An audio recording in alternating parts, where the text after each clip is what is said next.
Fa miarabantsika tsirairay avindray atratra ty zoma maraina fa enina mbola desambra ity misaotra an'Andriamanitra isika fa mbola meny an'izao maraina mba vao zao indray ary fifaliana ho aizy ihany koa ny mizara ny ten'Andriamanitra amintsika tsirairay avy. Alohan'ny dirantsika any amin'ny mofonenany io dia hivavaksika. Andriamanitra tsara andrezan'ny lanitra tolotra anao ny dera ny laza ny atsa sy ny voninahitra.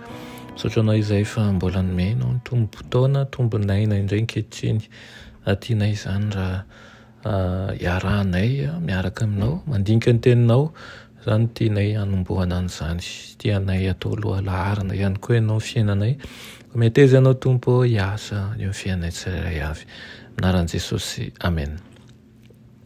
Lohateny mofonenantsika androany dia manao hoe mahery sa hosara-panahy. Nalaina amin'ny Korintiana 2:7 manao hoe koa raha manana ireo teny fikasana ireo isika ry malala dia aoka isika nadio ny tenantsika ho afaka amin'ny fahalotoana rehetra na amin'ny nofo na amin'ny fanahy ka hatanteraka ny fahamasinana amin'ny fahatahorana an'Andriamanitra. Amen.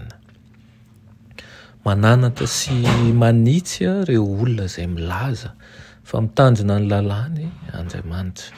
Tondroiny ny fahotan'izy ireo ary amboariny ny faharatsiany satria ireny ny hanasaraka ny fahotana rehetra sy ny faratsy toetra rehetra aminy mba hananan'izy ireo fahamasinana tonga lafatra amin'ny fahatahorana azy ary koa vonona ny hofaty ao amin'ny tompo na hafindra any an-danitra. Tsy anaky-afa-tsy fahadiovana sy fahamasinan'Andriamanitra, ny petina, ny fiketronana, ny fahadisoana ao amin'ny toetra dia hampanalavitra azy ireo mandrakizay amin'ny lanitra miaraka amin'ny voninahitra sy ny hareny rehetra. Ny ankabeazan'ireo milaza azy ho kristiana dia tsy mahazo an-tsaina ny hery ara-panahy izay mety ho azon'izy ireo raha toa ka fatra-paniren'izany izy ary maharitra mba hahazo ny fahalalana ny zava-panahy toy ny fahazon'ny zavatra tsy zarizary sy mety ho loha amin'ity fiainana ity. Ireo vahoaka betsaka izay milaza ny tena no kristiana dia mianina amin'ny toe-panahy saozina ihany. Fa fahamanao maro no efa voahomana fa an'izay rehetra mirokatra ary mirotsaka ampahatsoram-po sy ampahamatorana eo amin'ny asa fanaovana ny fahamasinana ho tonga lafatra ao amin'ny fahatahorana n'Andriamanitra. Tsy misy olona ambany loatra, tsy misy olona feno fitaka ary ratsika tsy ahita ao amin'i Jesosy izay maty ho azy ireo hery sy fahadiovana ary fahamarinana. Ho azon'izy ireo izany raha miala amin'ny fahotana sy ny lalan-dratsin'izy ireo ary mitodika amin'ny fo manontolo any amin'ilay Andriamanitra velona. Miandry ny hanesorana amin'izy ireo ny fitafiana maloto sy feno fahotana izy ka hanafy azy ireo ny akanjo fotsy sy mamiratra avy amin'ny fahamarinana. Manolotra fiainana azy ireo Jesosy fa tsy fahafatesana tsekory.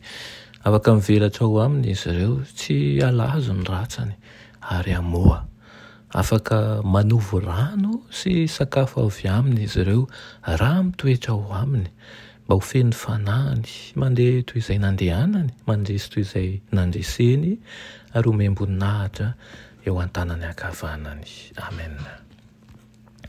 Andriamanitra tsara indrindra irenay tokoa izany mba ho tanteraka amin'ny fiainanay tsirairay avy ka ho ray rantsana aminao ny izay mba ahafahanay mamoha tahaka ny tianao moaza anay eo amin'ny toerana rehetra misy anay. Toan'ny fo amam-panahinay mba hazoto mandrakariva katsaka ny fahamarinanao ary tsy hahajery izay raha tsy ianao irery ihany. Amin'ny anaran'i Jesosy. Amen.